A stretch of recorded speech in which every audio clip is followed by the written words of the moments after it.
I stepped into Echoes of the End with cautious curiosity, drawn by its promise of a magical world and a story woven through ancient power and loss. From the moment I took control of Rin, I felt the weight of her world, a land scarred by magic, where every step forward is shadowed by the threat of devastation. It's a world that's both familiar and strange, with landscapes inspired by raw, Icelandic beauty, vast vistas that pull you in, moments of quiet awe that contrast sharply with the tense urgency of the fight ahead. Playing as Rin, you are not just a fighter, you are a conduit for this world's magic. Her powers are impressive, telekinetic, and brutal, able to bend the battlefield with a thought.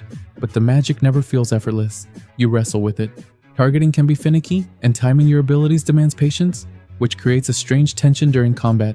It's thrilling when it works, utterly frustrating when it doesn't. Enemies can swarm with relentless pressure, turning fights into a dance of precise strikes and evasions that are sometimes undercut by inconsistent enemy behavior or clumsy animations. Yet, this struggle with control fits the story. Rin is flawed, raw, and at times difficult to warm to. She's carrying grief and mistrust, and it shows in how she moves and speaks. Her voice carries the weight of someone barely holding on, and while that can make her feel abrasive, it also grounds the game in a deeper, more personal conflict. She isn't a heroic figure shining in light, but a person fighting her own shadows. The game's narrative unfolds steadily, revealing a world of ancient crystal wards and the danger they hold. Exploration feels purposeful, though the pacing can sometimes sag.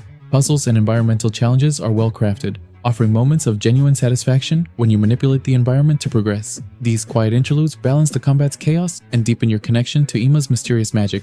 But Echoes of the End doesn't escape its rough edges. Technical hiccups, crashes, texture pop-ins, and occasional AI confusion pull you out of immersion.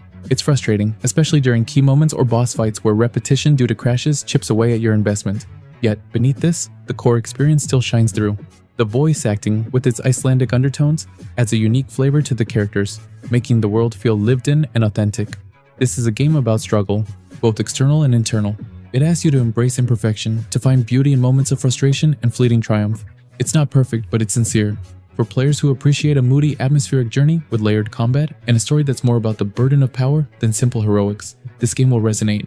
I give it a solid 7 out of 10. It's worth experiencing if you're drawn to thoughtful fantasy worlds and don't mind wrestling with some roughness along the way.